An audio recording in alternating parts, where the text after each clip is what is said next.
salaamaaleykum wa rahmatullah mbokk yi maa ngi leen di nuyu di leen ziar may ñëwaat tey seen xarit Sadikh Diop di waxtaan ak yéen ci tolluwaayu réew mi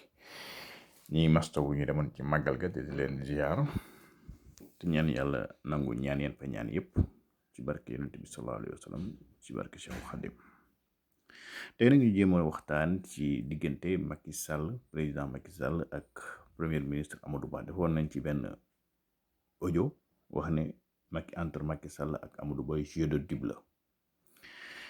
dafa mel ne nag loola mooy continuer maanaam diggante Macky Sall ak Amadou Ba dañuy wuree ñoom ñaar ndax kenn ku nekk si ñoom ñaar xam nga li nga bëgg xam nga li sa morom bëgg c'est-à-dire Amadou xam na li mu bëgg xam na it li Macky bëgg Macky aussi xam na moom li mu bëgg xam na it li Amadou bëgg mais nag dafa nekk lu complexe seen diggante parce que li leen boole moo bari parce que neexul wax bëgguma sax dugg ci débat yooyu yaakaar naa xawoon naa ko junj sama audio bu njëkk ba dañu bokk ñoom ñaar base affective donc c'est-à-dire que dañu bokk électorat naturel parce que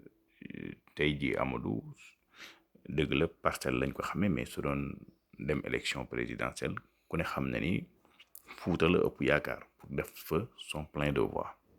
foofa it la Macky Sall ëpp yaakaar pour def fa son plein de voix kilifa diine yi aussi ya fa nekk xam nañ ne sont partagés entre les deux surtout bu ñu xamee ne Macky Sall waratul dem donc ñoom ñaar dañu ko bokk partenaires yi aussi les lobbies étrangers am na ci yaakaar naa Bassirou Diomaye Faye am na lu mu ci junjoon xaw nañ ko bokkale ñoom ñaar d'ailleurs moo tax ku mel ne Bassirou ne woon Amadou mooy plan A bu partenaires yi mooy les lobbies étrangers nekk plan B bu Macky parce que Macky moom plan A Macky la léegi nag ak yeneen ak yu bari léegi nag wax ji mooy Macky li mu bëgg moom jógee gu ci ba léegi muy troisième mandat fan lay jaar ba am ko nag mooy problème maanaam Macky président Macky Sall xam ne li mu bëgg waaye fan lay jaar ba am ko xamagu ko mais lan moo ko mën a xañ bari na lum ci xam loolu aussi ci raisonnement président Macky Sall xamagul buntu bu muy jaar ba am ko mais gàllankoor yi mën a nekk ci kanamam ba du ko am na ci xam na ko te gàllankoor yooyu nag benn Amadou Ba la ci parce que Amadou moom bu nekkee dissident c'est-à-dire que su nekkee dissident c'est-à-dire que su bàyyee Macky moom mooy leer na ni Macky dootu am dara donte sax su Amadou bàyyiwul Macky it Macky du am dara mais Macky moom xam na ni Amadou obstacle la ci moom pour mu am li mu bëgg problème bi nag mooy nan lay gérer Amadou parce que bu ngeen seetloo depuis bu ñu duggee virage 2024 dafay gérer Amadou waaw donc bu ñu demee ci législative yi dafa ko tête de liste mais fexe na ba def ko ci deuxième bi ñu jógee législative aussi Mimi Touré bàyyi def na ko premier ministre mais ku gis ni affaire yu doxee mun nga xalaat ne Amadou mu nekkul woon première option wu premier ministre donte ba ñuy créé waat poste bi ñu bëri jàppoon nañ ne moo taxoon ñu créé waat poste bi mais quand même li fi jaar lépp élection locale yi ba ci élection législative yi mun nañ jàpp ne su fekkoonte ni Amadou moo tax Amadou mooy nekk tête de liste donc Amadou carte la bu Macky Sall di jouer mais naka la Macky mën a gérer Amadou loolu mooy wax bi Macky nag foofu man li ma yàgg wax fi muy jouer mooy sur le temps xam na ni Amadou bëgg na mais li muy fexe ci li muy jouer tey mooy jouer sur la loyauté de Amadou ba Amadou du am temps préparé parce que ce qui est sûr mooy Amadou 6 premiers mois yi Macky mën na fexe ba muy éviter évoquer cette question de la candidature de la majorité nga xam ne Amadou du mën a préparer candidature parce que dafay nekk di dawal loyauté bu ñu waxee mu naan jotagul bon du ko ñemee affiché parce que ba pare de ragal su ko affiché peut-être aussi faucon yi dal ci kawam ne ko ci lor ñu le fauteuil du président donc loolu mun na ko yóbbee moom mu def profil bas te su defee profil bas Macky day gagner du temps parce que il pourra pas préparer sa candidature convenablement parce que une candidature à une élection présidentielle du lu ñuy préparer ci nëbbutu rawatina bu élection yi desee 1 an c'est-à-dire que à 3 ans 4 ans 5 ans des élections mën nga ko préparer sur souterrain di lijjanti di def say réseau di jëm ak dikk ak yooyu mais su élection yi desee 1 an préparer élection présidentielle mënatul nekk luy nëbbu c'est-à-dire que da nga koy préparer da nga xam ne yow candidat nga préparer ko wala nekkoo candidat mais préparer woo ko soo forcé nekk candidat tamit doo am dara te Macky Sall xam na loolu donc il va jouer sur l'impréparation ba nga xamante ne suñ àggee sa cëppaandaw ga mu ne Amadou eh bien voilà maa fi sës tu as beau avoir des soutiens mais tu n'es pas prêt mais loolu aussi est-ce que Amadou comprendre ko mais su ko Amadou comprendre mooy est-ce que Amadou dina am suffisamment de courage pour def comme Sarkozy ak Chirac c'est-à-dire que afficher ay ambition clairement loolu nag dina jafe trop ci Amadou parce que Amadou ku nga xool profilam xam ne c'est un homme très attentiste c'est-à-dire que Amadou daf mun xaar loolu nag peut-être aussi bind la am ñoo yàlla moo leen bind doon nañu teey duñu gaaw a engagé wu beneen bi aussi tamit genre nit la ñu nga xamante ni dañuy croire au destin c'est-à-dire que ils se disent bon mbir mi jarul yàkkamti lu yàlla dogal dafay am donc parfois ils font trop confiance au destin donc ba loolu dina ko pousser mu am retenu ba lu ko gars yi mën a waxal surtout ci lu jëm ci lorgner fauteuil du président mu di ko éviter mais su ko éviter mooy li ma wax léegi piège bi mooy du prêt il sera pas prêt wala boog suy prêt il sera prêt par miracle te problème bi mooy Amadou tamit il est très lucide ku ko yeewoon 3 heures du matin dina ne la Macky Sall su demee 2024 dañ koy gagné ça il le sait Amadou sait très bien que quand Macky Sall persiste et pour aller aux élections présidentielles 2024 il sera battu loolu moom Amadou xam na ko parce qu'il a une lecture politique très claire parce que c'est un homme lucide xam na ni 2024 Macky Sall mënul jaar fenn ba gagné ko donc dem ak Macky Sall 2024 mooy dem à la guillotine mais xam na ni aussi la majorité a une carte à jouer surtout su fekkente ni Macky Sall demul te ñu réconcilier wu ak Sénégalais yi foofu nag avantage yu Amadou la parce que Amadou c'est un bon profil bu nga xamante ni mën na maslaa mun na fexe ba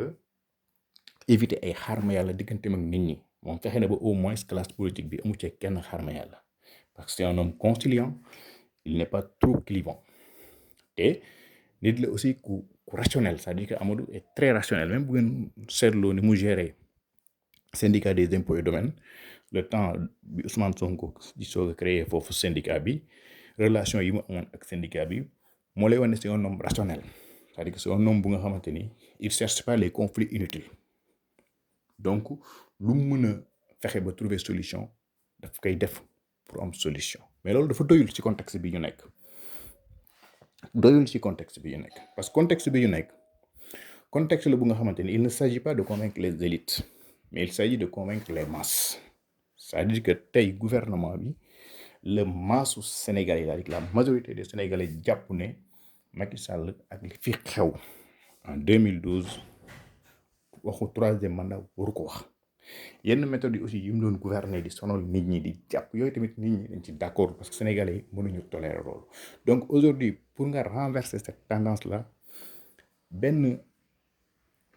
ay mesures fortes rek nga mën a jël rawatina benn bi nga ne carrément élection yi Macky Sall du bokk deuxièmement réaffirmer wu Sénégal ci démocratie képp ku war a bokk day bokk jàpp yeeg tëj yeeg yooyu ñu arrêté ko c'est-à-dire que réconcilier les Sénégalais avec la majorité loolu rek moo koy man mais loolu est-ce que Amadou dina ko mën a assumer est-ce qu'il aura les mains libres pour le faire ba pare li ma doon wax léegi moo si nekk parce que su ko defee mun nañ jàpp day lorgner fauteuil yu président. Donc entre le fait de gérer ça éviter nit ñi ne ko da ngay lorgner le fauteuil yu président ak assurer une gouvernance bi réconcilier les Sénégalais avec la majorité boobu juste milieu est-ce que Amadou dina ko mën a réussir te it comme ni ma koy waxee préparer une élection présidentielle du yomb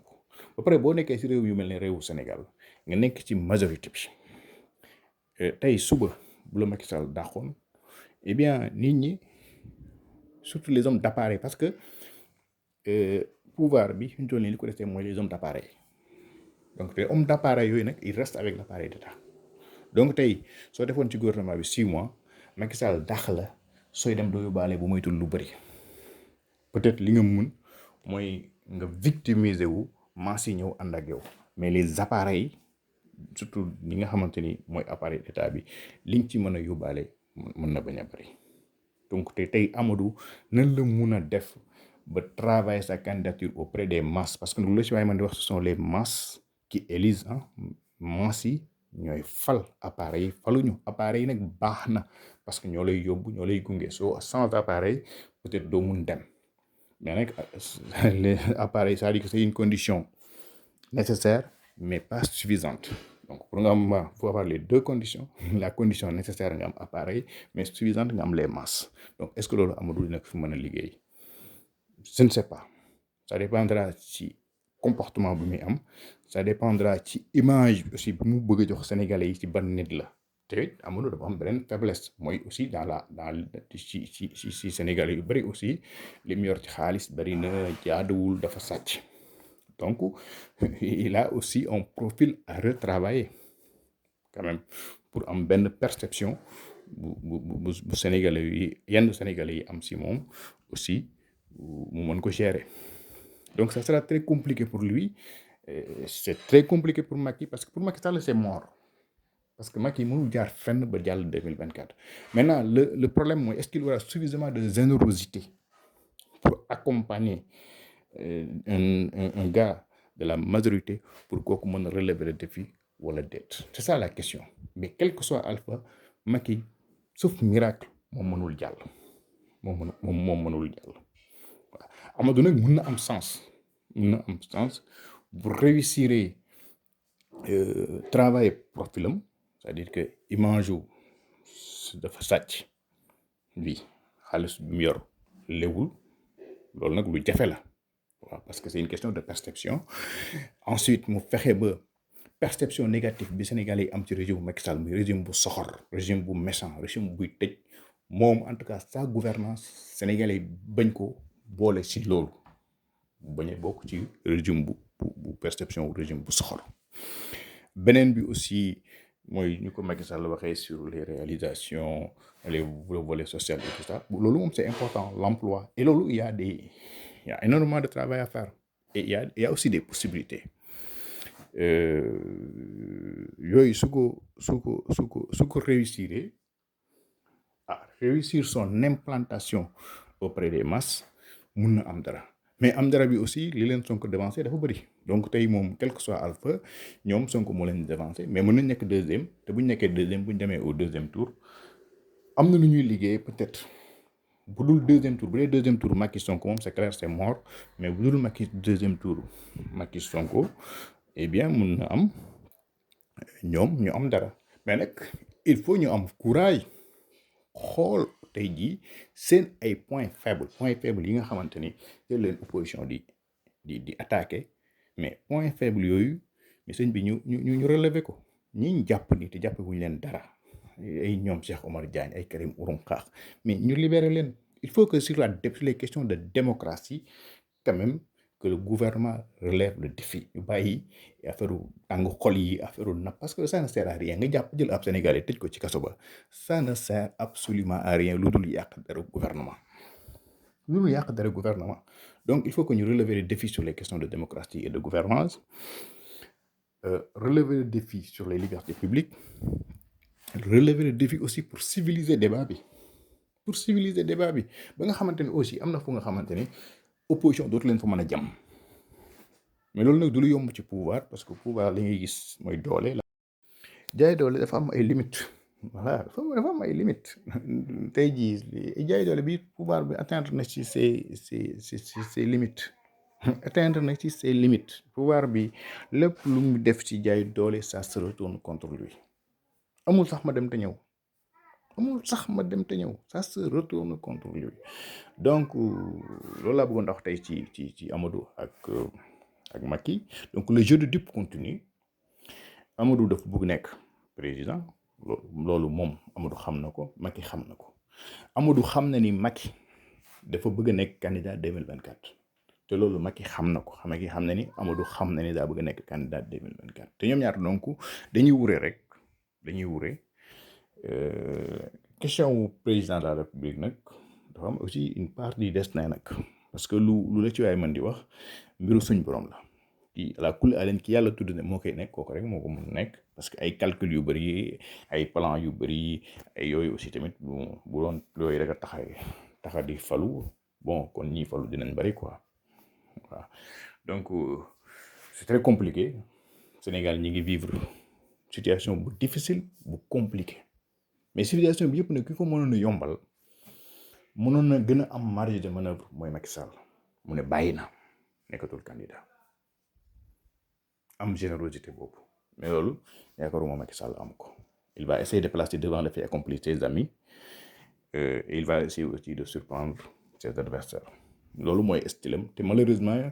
loolu ça devient trop prévisible c'est-à-dire que il devient maintenant trop prévisible c'est-à-dire que mënatul surprendre kenn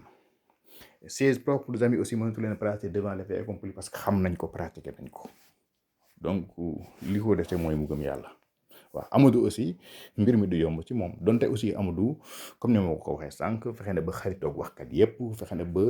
bon mais voilà mais alors que ni affaire bi aussi du foofu am Sénégal mën nga xaritoo ak waxkat yi mën nga am ñu lay waxal mën nga am ñu lay kii mais ce qui est important c'est aussi la grande masse qui sont aujourd'hui aussi Sénégalais yu bëri nekk dans les réseaux sociaux ñu am aussi nu ñu lay gisee muy benn peinture bu nga xamante ni pour nga xoosaat ko du yomb bon loolu laa bëggoon waxtaan yéen ak tey dinañ ñëwaat beneen waxtaan bu gën a yaatu ci formation gouvernement bi ak sur les enjeux aussi sur les enjeux économiques sociaux et tout ça par exemple sur le loyer man dinaa ñëw wax genre benn audio en tant que apprenti économiste entre guillemets ci fan lañ mën a jaar ba wàññi loyer mais loolu nag mun nañu wàññi loyer mais fañ war a jaar ba wàññi ko man dinaa ci dikk te dinaa ko leeral parce que en économie dañuy wax souvent on ne peut pas régler un problème économique par des mesures administratives parce que problème économie moo koy régler et tant que le loyer sera un moyen de thésaurisation denc xaalis ak un moyen de recherche de profit wut xaalis ce sera le marché qui va réguler les prix bon bien sûr il y aura un encadrement administratif mais loolu du ko régler mais sur le plan strictement économique on peut faire de telle sorte que le loyer ne sera plus un moyen de thésaurisation encore moins un moyen de recherche de profit et su boobaa le logement sera un bien social pur et dur mais loolu naa ci ñëw wax ci sama gis-gis incha allah ci benn audio wax man li ma jàpp ne suñ ko defee incha allah rabbi loyer suuf ci boppam enjeu wu suuf nga xam ne ñun moomuñu ko c'est pour les générations à venir dinañ ko protéger dinañ ko ñàkk pour ñi fi nekk war ci am ci mais génération yi war a ñëw aussi ñu bañ leen compromettre bu bañatee nekk rek ñi ëpp pexe ci réew mi accaparer ko di ko spéculer